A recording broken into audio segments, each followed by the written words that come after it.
అమెరికాలో రాజకీయ హింస పెరుగుతోంది. ప్రెసిడెంట్ డొనాల్డ్ ట్రంప్ కు అత్యంత సన్నిహితుడు కన్జర్వేటివ్ యాక్టివిస్ట్ చార్లీ క్లర్క్ యూటాలో కాల్పులకు బలయ్యాడు. యూటా వ్యాలీ యూనివర్సిటీలో మాట్లాడుతుండగా చార్లీ క్లర్క్ పై తుపాకీతో కాల్పులు జరిపాడు దుండగులు. సో అక్కడికక్కడే చార్లీ క్లర్క్ మృతి చెందాడు. ఇక విషయం ఏంటంటే ఈ గన్ కల్చర్ గురించి అతను మాట్లాడుతున్నాడు. గన్ కల్చర్ గురించి ఆ సభలో ఉన్న ఒక వ్యక్తి అడిగిన ప్రశ్నకు సమాధానం చెప్తున్నాడు. సరిగ్గా అదే సమయంలో అదే గన్ కల్చర్కు చార్లీ కిర్క్ బలైన ఘటన ఇప్పుడు చర్చనీయాంశంగా మారుతుంది. తీవ్ర గాయాలైన చార్లీ కిర్క్ను ఆసుపత్రికి పోలీసులు తరలించారు. ఆసుపత్రిలో చికిత్స పొందుతూ మృతి చెందాడు. అమెరికాలో మాస్ షూటింగ్స్పై యూనివర్సిటీలో చర్చ జరుగుతోంది. ఓ టెంట్లో అతడు కూర్చొని స్టూడెంట్ ప్రశ్నకు జవాబిస్తున్న టైంలోనే దుండగుడు కాల్పులు జరిపాడు. సన్నిహితుల మృతిపై ఒక్కసారిగా ట్రంప్ దిగ్భ్రాంతి వ్యక్తం చేశారు. కిర్క్ మృతికి సంతాపంగా జాతీయ జెండా అవనతం చేయాలంటూ ఆయన ఆదేశించారు. ఇక ఆ నిందితుడు ప్రస్తుతం FBI అదుపులో ఉన్నట్టుగా తెలుస్తోంది. 18 ఏళ్లకే టర్నింగ్ పాయింట్ USA ఆర్గనైజేషన్ ఏర్పాటు చేశాడు కిర్క్. ట్రంప్కు సన్నిహితుడిగా పేరుంది. కార్యక్రమానికి ముందే దాదాపు 1000 మందితో కూడినటువంటి సంతకాలతో కూడిన ఒక లెటర్ ఆయనకు వ్యతిరేకంగా ఆర్గనైజ్ చేసినట్టుగా తెలుస్తుంది. దానికి ముందే బెదిరింపులకు గురైనట్టుగా తెలుస్తుంది. యూటా వ్యాలీ యూనివర్సిటీ కార్యక్రమాన్ని రద్దు చేసుకోవాలంటూ ఆ 1000 మంది సంతకాలతో యూనివర్సిటీకి కూడా ఫిర్యాదు చేసినట్టుగా తెలుస్తుంది. అయితే అవేమీ లెక్క చేయలేదు. యూనివర్సిటీ కూడా ఆయన సభకు అనుమతినిచ్చింది. బట్ అందులోనే ఓ దుండగుడు ఆయన్ని వెనక నుంచి మెడవైపు కాల్చినట్టుగా తెలుస్తుంది. ఆసుపత్రికి తరలించగా అప్పటికే కిర్క్ మృతి చెందినట్టుగా పోలీసులు నిర్ధారించారు. అమెరికాలో రాజకీయ హింస ఎంతగా పెరిగిపోతుందో మరోసారి ఈ ఘటనతో రుజువైంది. అధ్యక్షుడు డొనాల్డ్ ట్రంప్కు అత్యంత సన్నిహితుడైన కన్జర్వేటివ్ కార్యకర్త చార్లీ కిర్క్ యూటాలో జరిగిన కాలేజీ క్యాంపస్లో కాల్పులకు బలైపోయారు. ఈ ఘటనతో దేశవ్యాప్తంగా ఒకసారిగా కలకలం రేగింది. చార్లీ కిర్క్ మరణ వార్తను ట్రంప్ స్వయంగా తన సోషల్ మీడియాలో పోస్ట్ చేశారు. టర్నింగ్ పాయింట్ USA యువజన సంస్థ సహ వ్యవస్థాపకుడు కూడా అయిన CEO అయిన 31 ఏళ్ల కిర్క్ను గొప్ప వ్యక్తి అని, ఒక లెజెండ్ అంటూ ట్రంప్ కొనియాడారు. అమెరికా యువత హృదయాన్ని చార్లీకి మించిన రీతిలో ఎవరు అర్థం చేసుకోలేరంటూ ట్రంప్ తన ట్రూత్ సోషల్ ఖాతాలో రాసుకొచ్చారు. ఇక యూటాలో ఓరెమ్ మేయర్ డేవిడ్ యంగ్ ప్రకారం అనుమానిత నిందితుడిని ఇంకా FBI తమ అదుపులోకి తీసుకుంది. కిర్క్ ప్రసంగిస్తున్న యూనివర్సిటీలో వ్యక్తిని పోలీసులు అదుపులో తీసుకున్నప్పటికీ దర్యాప్తు సంబంధించినటువంటి ఇంకా వ్యవహారాలు కొనసాగుతున్నాయి. యూటా వ్యాలీ యూనివర్సిటీలో జరిగిన ఈ ఘటనకు సంబంధించిన వీడియోలు సోషల్ మీడియాలో వైరల్ అవుతున్నాయి. వీడియోలో Charlie Kirk the American comeback prove me wrong అనే నినాదాలతో కూడిన తెల్లటి టెంట్ కింద కూర్చొని మైక్రోఫోన్లో మాట్లాడుతున్నారు. ఆ సమయంలో ఒక్కసారిగా కాల్పుల శబ్దం వినిపించింది. కిర్క్ తన కుడి చేతిని పైకెత్తుండగా ఆయన మెడ ఎడం వైపు నుంచి పెద్ద మొత్తంలో రక్తం ధారగా వస్తున్నట్లు వీడియోగా కనిపిస్తోంది. సో షాక్ గురైన ప్రేక్షకులు అరుపులతో అక్కడి నుంచి పరుగులు అందుకున్నారు. ఈ వీడియో యూటా వ్యాలీ యూనివర్సిటీ క్యాంపస్లో సోరెన్సన్ సెంటర్ ప్రాంగణంలో తీసినట్టుగా ధృవీకరణ అయింది. మొత్తం మీద ఆ షూటర్ ఎవరు అన్నది ఇంకా తెలియాల్సి ఉంది. సర్వత్రా ఆందోళనకరంగా మారింది. ఎందుకు చార్లీని చంపాలనుకున్నాడని మాత్రం ఇంకా సస్పెన్స్ కొనసాగుతోంది. సో ప్రస్తుతానికైతే సోషల్ మీడియాలో ఈ వీడియోలన్నీ వైరల్గా మారుతున్నాయి. అదిగో మీరు చూస్తున్న దృశ్యాలు అదే సమయంలో సరిగ్గా కిర్క్ను షూట్ చేస్తుంటే అతను కుప్పకూలిపోయాడు. ఎడమవైపు వంగి కుప్పకూలిపోయిన దృశ్యాలు మనకు కనబడతా ఉన్నాయి. మరోవైపు నిందితుని FBI అదుపులోకి తీసుకొని పట్టుకెళ్తున్నట్టుగా మనకు ఆ దృశ్యాలు అయితే కొన్ని అర్థమవుతున్నాయి. ఆ వైట్ టీషర్ట్లో ఉన్న వ్యక్తి చార్లీ కిర్క్. అతను డొనాల్డ్ ట్రంప్కు అత్యంత సన్నిహితుడు, కన్జర్వేటివ్ కార్యకర్తగా చెప్తున్నారు. సో ఆ యూనివర్సిటీ క్యాంపస్లో ప్రసంగిస్తుండగా అతి కిరాతకంగా అతన్ని మెడపై కాల్చి చంపినట్టుగా అర్థమవుతుంది. అయితే ఆసుపత్రికి తరలించగా అతను మృతి చెందినట్టుగా తెలుస్తోంది. ఆయన మృతిపై డొనాల్డ్ ట్రంప్ తీవ్ర సంతాపాన్ని వ్యక్తం చేశారు. అదిగో అక్కడి దృశ్యాలు ఒకసారి చూద్దాం.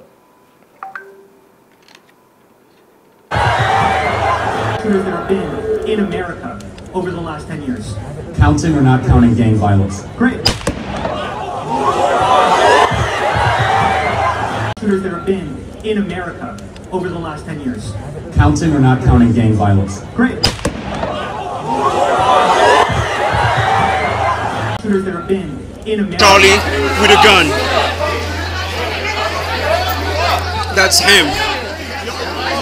That is crazy. That is crazy. He has his pens down now.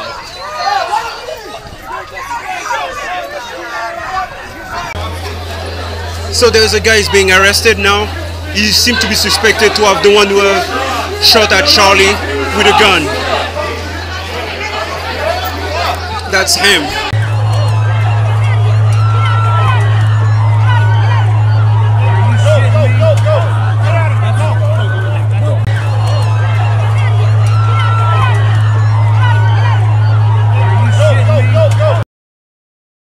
Oh my gosh, people are just running. That is horrible. I think they tried to shoot Charlie Kirk. Oh my gosh, people are just running. That is horrible. I think they tried to shoot Charlie Kirk. Oh my gosh, people are just running. We're not counting gang violence. Oh my God. We're not counting gang violence. Oh my God. We're not counting gang violence. Oh my God. We're not counting gang violence. Oh my God. We're not counting gang violence. సరిగ్గా Utah యూనివర్సిటీలో జరుగుతున్న ఆ కార్యక్రమానికి కాల్పులకు కొద్దిసేపటి ముందు అమెరికాలో mass gun culture గురించి ఆయన మాట్లాడుతున్నారు.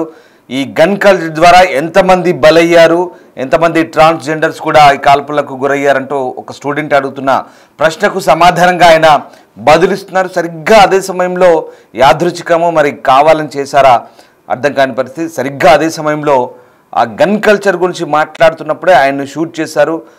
మెడ వైపు షూట్ చేయడంతో మెడ ఎడం వైపు రక్తం పూర్తిగా అక్కడ నుంచి దారాలుగా కారుతూ ఆయన అటువైపు వంగి పడిపోయిన పరిస్థితి. ఆయన్ను ఆసుపత్రికి తీసుకెళ్లలోపే అక్కడ ఆయన మరణించినట్టుగా తెలుస్తోంది. ట్రంప్కు అత్యంత సన్నిహితుడిగా పేరున్న చార్లీ కిర్కీ మృతి పట్ల ఒకసారిగా ట్రంప్ కూడా దిగ్భ్రాంతి వ్యక్తం చేశారు. ఆయన అమెరికన్ యూత్ హృదయాలను గెలుచుకున్నారంటూ డొనాల్డ్ ట్రంప్ తన సోషల్ మీడియా ఖాతాలో పేర్కొన్నారు. అలాగే ట్రంప్ స్పందించారు. ఒకసారి ట్రంప్ ఏం మాట్లాడారో చూద్దాం.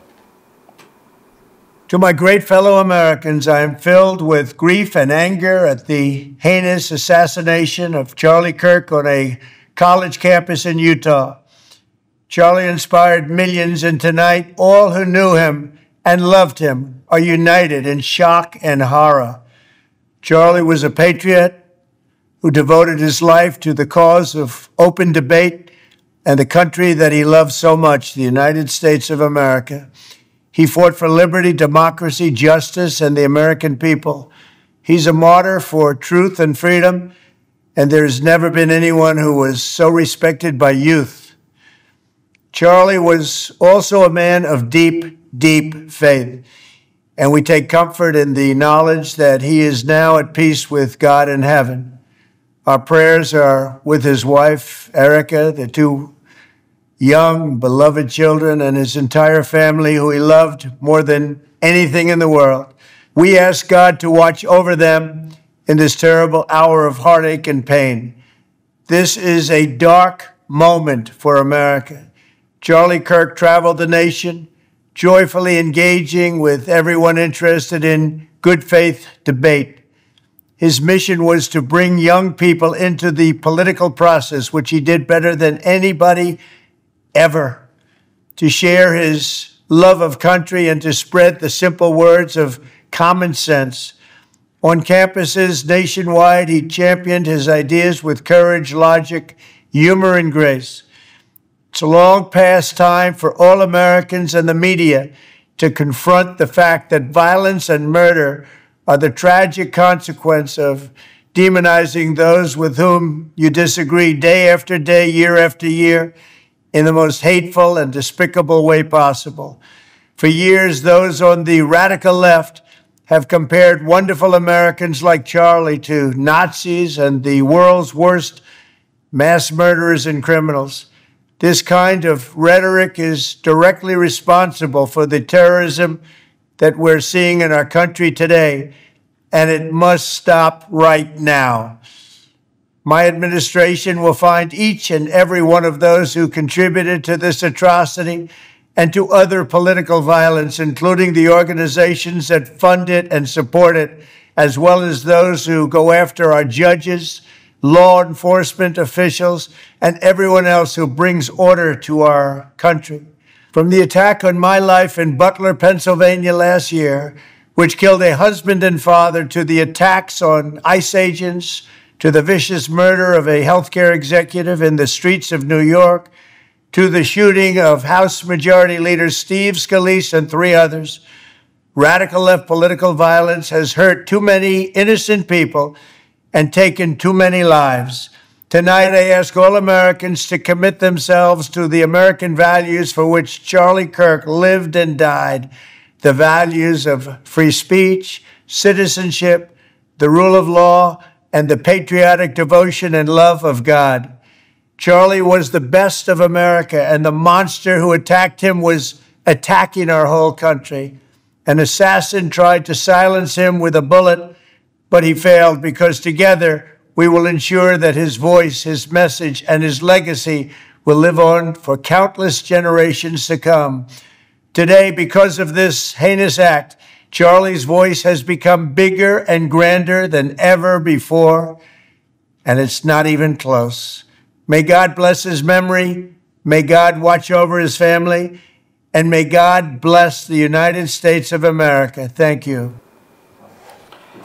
ఒక్కసారిగా ఈ ఘటనతో అమెరికాలోని యూటా రాష్ట్రంలో ఉలిక్కిపడ్డారు. అత్యంత సేఫెస్ట్ ప్లేస్గా చెప్పుకునే యూటా రాష్ట్రంలో కూడా ఇలాంటి ఘటనలు చోటు చేసుకోవడం పట్ల ఆందోళన వ్యక్తమవుతోంది. ఈ కాల్పుల ఘటన అమెరికాలో రాజకీయ హింస పెరగడానికి తాజా ఉదాహరణగా నిలిచింది. అటు కన్జర్వేటివ్ ఇటు డెమోక్రటిక్ వర్గాల నుంచి ఈ తరహా హింసాత్మక ఘటనలు ఇటీవల కాలంలో పెరుగుతున్నాయి. గత జూన్లో మినెసోటా రాష్ట్ర శాసనసభ్యురాలు ఆమె భర్త వారి ఇంట్లోనే హత్యకు గురవడం, హమాస్ బందీలను విడుదల చేయాలంటూ కొలరాడోలోని ఒక పరేడ్పై పెట్రోల్ బాంబు దాడి, అలాగే ఏప్రిల్లో పెన్సిల్వేనియాలో గవర్నర్ ఇంటికి నిప్పంటించడం వంటివి గతంలో జరిగాయి. వీటిలో ఇక గత సంవత్సరం ట్రంప్పై కూడా ఏకంగా కాల్పుల ఘటన చోటు చేసుకుంది. ఈ నేపథ్యంలోనే తాజాగా ఈ ఘటన ఇప్పుడు చార్లీ కిర్క్ను అత్యంత దగ్గర నుంచి కాల్పులు జరిపినట్టుగా తెలుస్తోంది.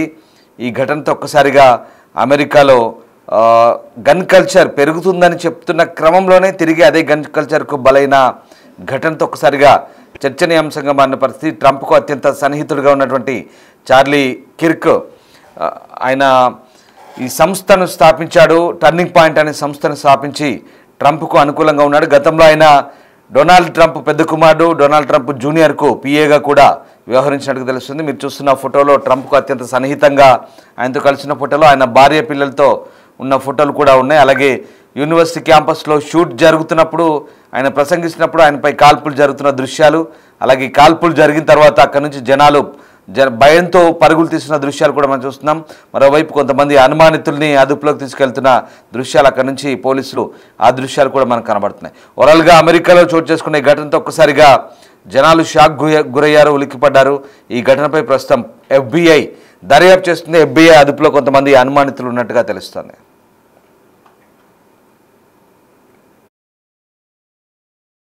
Great. Shooters that have been in America over the last 10 years. Counting or not counting gang violence? Great.